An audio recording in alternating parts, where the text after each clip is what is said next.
If you feel like your teammates are inting you every game, this is the video that you must watch, because in this video, I'm going to be talking about the invisible concepts in League that are going to be prevalent in every single game. And if you don't know specifically what to look for, you're going to be missing these things and you're going to be feeling like your teammates are losing you games, while in reality, it's you that's making the mistake, and it's also you that can fix this so that next time you won't be losing the game, but actually be winning the game.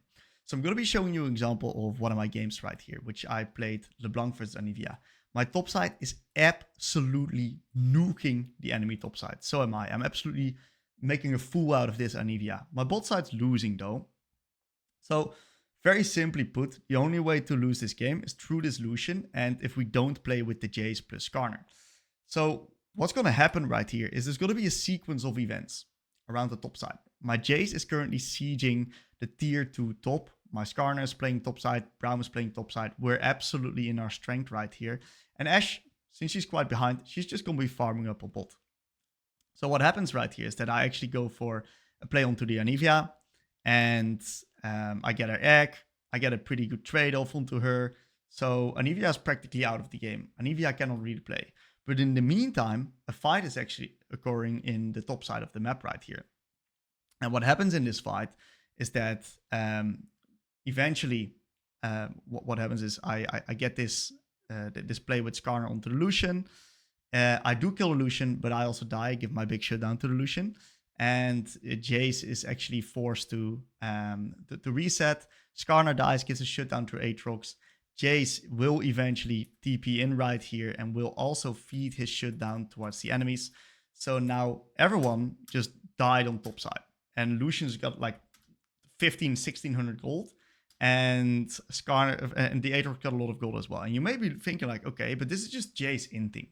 This is your team taking a bad play. And when I reviewed this the first time, this is exactly what I thought as well. I was looking at this and I'm like, but my team is just inting here. Like there's no other way. Why are they taking this fight? This is bullshit. That was legit what was going through my mind. I'm 5-0 LeBlanc. Why is no one playing with me? Right? And then when I actually reviewed this with someone else, I reviewed this with AJ. He said, yo, Tim, big shout out to AJ, by the way. This is actually you inting the game, dude. This is fully on me. And I'm going to show you why that's the case. So if we go all the way back here, we see that our incredibly fat Jace is hitting the tier 2 tower. We see that the Skarner and the Braum are actually on top side supporting this play. And in the meantime, I am actually fighting the Anivia. What I should do, given my position, because I'm so strong as a LeBlanc, is I should actually be shadowing my Jace, shadowing my Skarner, moving together with them, because then this fight plays out completely differently and we actually win the game from this point. If we win this fight right here, game's won, given our state. But we lose this fight and eventually we lose the game. Absolute tragedy, because I played the lane so incredibly well, right? So the way I want you to picture this, right, is instead of me going for the Anivia, what I should actually do is I should actually recognize that the enemies are now making a play on top right here. So after this, when I spot the Lucian on top right there, I should instantly move, instantly rotate towards that play. And let's just count out the difference in time. I think I'm wasting about 7 seconds here before I actually finally start moving. So what I want you to picture is I want you to picture a situation where I am right here 7 seconds earlier. Let's see what happens if I tab right now and give or take, I am standing right here or right here at this moment of the game. I will nuke the Lucian, play with the multi-threat of my Skarner, and this fight is absolutely won. There is no losing of this fight because I'm already present when the fight happens right here. I'm instantly able to play, and I don't need to use my W as a dash. It makes the mechanics, it makes the micro a lot easier to execute, and it eventually leads to us winning the game of this play. But because I was late, this fight completely plays out differently. I drop my shutdown, and we basically get into a position where we cannot win the game anymore because the enemy team outskills us. That blows. That absolutely blows. And I was legit mad about this game, so much so that I sought for help with another coach in the MLA, and I was like, how is it possible that I lose these games? And he pointed it out very, very nicely to me. This is a massive tempo issue with me, and it's absolutely invisible if you don't look at it and you don't know specifically what you're looking for. There was a fight happening, I had full prio mid, and I wasn't there when the fight was happening. That's on me. Now let's take a look at an example where I've been improving on this since I actually do this properly. So in this example, what I'm actually seeing on the map right here is that my Kha'Zix is going into the bot side, right? He wants to be clearing the Skulter Crab. My bot lane's pushing up into the enemy bot lane, and I preemptively hover down here because my Kha'Zix is hovering as well. And look, the enemy goes for the play, they engage, and because I predicted this play to happening, and I was instantly there when the play happens, I get this absolute nuke onto the Swain together with the rest of my team, and we absolutely annihilate this fight and get a 4-4-2 in a pretty even game state. And the only reason that that happens is because I'm here on time just before the enemy mid laner. That's all because I've got the lane prio, I am winning my lane, and I'm instantly translating that into winning a skirmish. If I would be late right here, what would happen is that this Swain would not get damaged because we have very low DPS. He would absolutely annihilate this fight because there's no one able to kill him. And if that would be the case, we would probably lose the game of this skirmish because our team composition once again doesn't skill. That's the downside of playing these champions that don't skill. You make one or too big mistakes and you'll instantly lose the game. So the next example is right here. We just killed the enemy Rell. We see the Swain go to bot. And what happens is that my Kha'Zix and my Leona and my Jhin are looking to dive the enemy Swain. They're looking to pressure the enemy Swain on the tower and dive him, which is an absolutely game-winning play. And what happens is I clear my wave first. I do some trading with the Vex right here. Very, very sexy trades, of course. Don't really do much. And then I move bot when the dive is actually happening. And then what you actually see in this particular situation is that the dive plays out, Leona dies, Swain thinks he can 1v2, which is really 2v2 with the Rell. And then I luckily come in to save the day with my Roam play. Now I want you to picture this again, because I want you to look at this entire sequence again. What I should do right now is recognize that my team is looking to make a dive play on bot, and I should actually complement this. So whenever I clear these minions, right, I should clear these minions in a way that I can already be standing right here when I'm finishing off the last creep. So this is the creep that has to die first. I need to put an extra point in W so I one-shot the casters. I can then stand right here, W, and instantly move bot. So when this wave crashes, I can complement the dive. What will then happen is that we'll dive the Swain, because there's probably about, let's draw the time of when I clear the wave. So I could have cleared this wave a little bit seconds sooner. So we're going to take 05. What happens if I move at 05 instead at 11? Oh wait, not even at 11. Let's see when I move. I start moving at 16. What happens if I move at 05 instead of 16? I'll be there 11 seconds sooner. So let's see at the time that I'm bot. I'm bot right now. I would have been bot right here when they want to start the dive onto the Swain. I would have been able to complement it with ult, which would have absolutely destroyed this dive because Swain has no chance of surviving 1 versus 4, allowing us to just get this massive lead onto bot lane without sacrificing any of our pieces. And I don't even have to sacrifice my wave for it. And it's these small things that you don't see in the review that make this massive difference when it comes to the outcome of the game. And that's really a point that I want to highlight right here, is this is also the reason why the pros don't have that many losing side lanes. It's because what happens is they're really good at complementing their lanes, and they're really good at snowballing a lane, and they're incredibly good at recognizing what the tempo of the play is. It's all about tempo, right? What the tempo of the play is, and adapting towards that tempo with their own tempo so they can actually make an even stronger play in which that their fights and skirmish are just have a much higher success rate. And the reality of the game is, guys, if you fight well and if you're going to be winning your fights, you're going to be winning the game. So next up, we got a very unique sequence right here when it comes to tempo as well. And what I'm going to be doing is I'm going to put this on a little bit faster speed so you guys understand. It's a 2-minute sequence. So I push in the bot lane wave. I rotate up to try to match tempo with my Nautilus. Honestly, this is pretty good stuff. I match tempo with my Nautilus right here, clear some vision, and then I move into top side to get some extra vision with the Nautilus. And we're going to be looking at tempo and how this dictates the game. So because the bot lane wave is neutral right now, I feel like I can continue. I don't really feel like I need to play bot. And I think I can do some more top. So I clear another top lane, ward right here, taking that vision plant. And overall, pretty solid stuff. Nothing is happening too much. So now I see that the Vayne is pushing the wave in on bot lane again. And I feel like, okay, I need to answer the bot lane wave again. I get my item, I get myself a nice little control ward.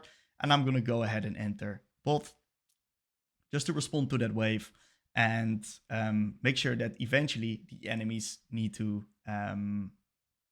respond to the wave that I'm pushing on bot. I'm going to be grabbing up my blue buff right here. Overall, not too bad. There's only one problem. We don't have that much vision around Nash. And that's really tricky because the enemy team, they can actually do the Nash pretty decently with the Vayne. It's not like their Nash is the slowest.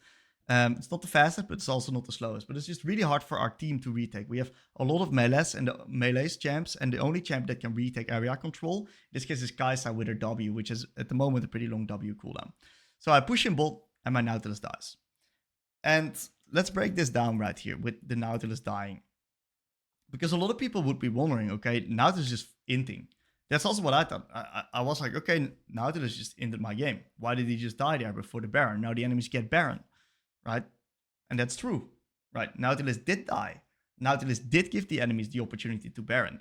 But now let's take a look at our own part of this sequence right here.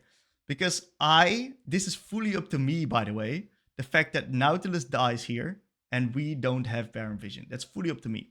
So let's go all the way back at the beginning of this sequence where we were in the side lane. So what I do right here is I push and I start moving.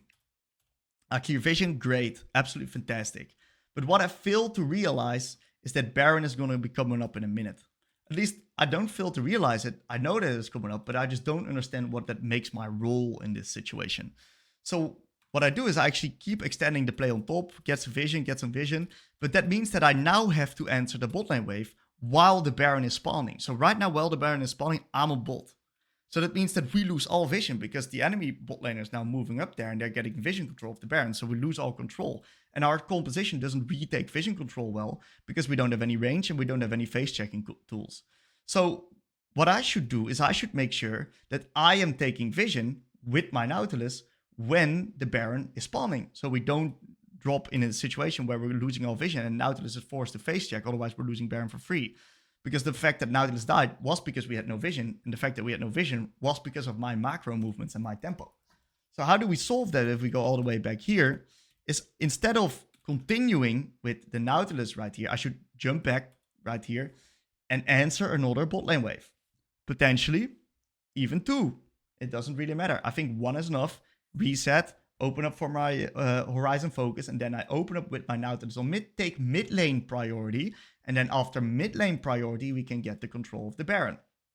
But I missed these steps, and it's absolutely invisible if you don't know what to look for, because something happened, and this was my part in it. And whenever you start really breaking it down, that's when you recognize that you actually have full control over almost the entire game.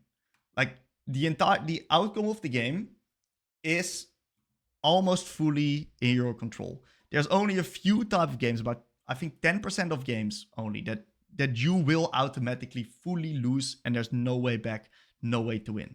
I actually think that you got so much control in the game, but it's absolutely invisible because you don't know what to look for and you don't know how to fix the issue during the game because your mental stack is so overwhelmed. But that's why we review, because it opens your eyes to these possibilities and to these plays where this small decision is the difference between Nautilus dying or not dying. Maybe we get a pick onto the Brown when we get the Baron and then suddenly the game is exploded.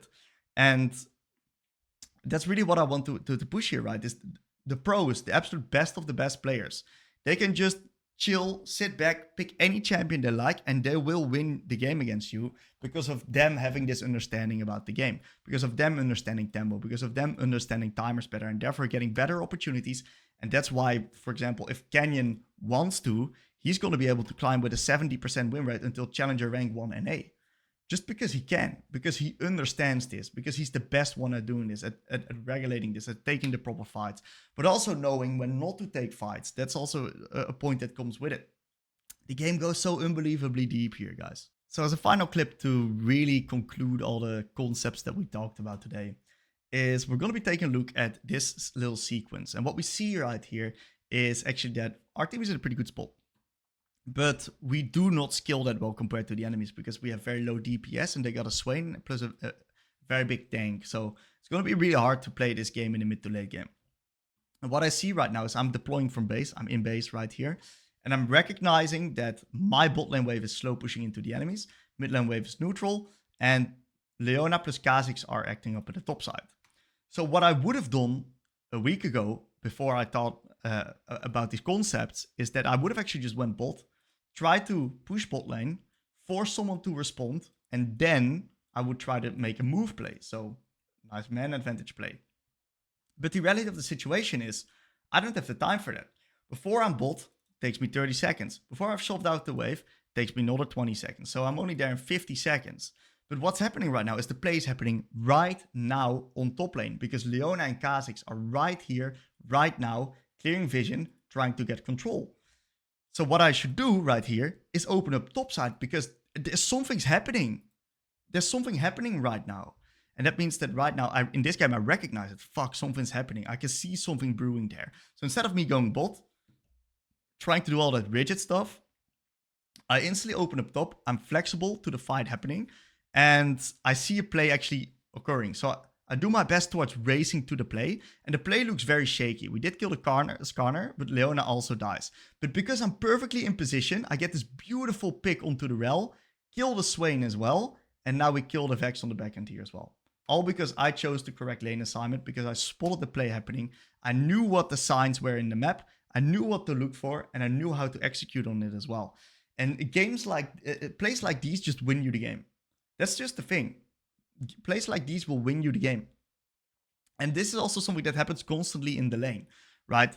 If you lean towards the right side, if you lean towards the jungle, if you lean towards where the action's happening, you're ready to make the play, you're ready to join the action. That's how you also can prevent your laners from being behind. You need to help your team. It's a team game in the end, guys. You cannot 1v9 anymore. 1v9ing is not the thing anymore. The game has evolved to the point where 1v9ing is almost impossible to do, especially with most champions. It's really, really hard to do. You need a team to win the game with you. It's a team game in the end. So you need to try to sync up tempo with your team, play together with your team. And that's what eventually going to help you have success in this team game. If you guys have any questions, let me know. This was a very complicated topic because this goes really, really, really, really deep. And what I recommend for you guys, if you struggle with this in your games and you don't know how to approach this, is I want you to go into the review, right? And I want you to look at all the key fights, all the major fights in the game, all the ones that go in your favor, that are looking good, but also the ones that shape the game and are going bad. So the key fights in the game, I want you to review those. And I want you to look at those fights and I want you to ask yourself the question, how could I have put myself into a position where I could have been here earlier?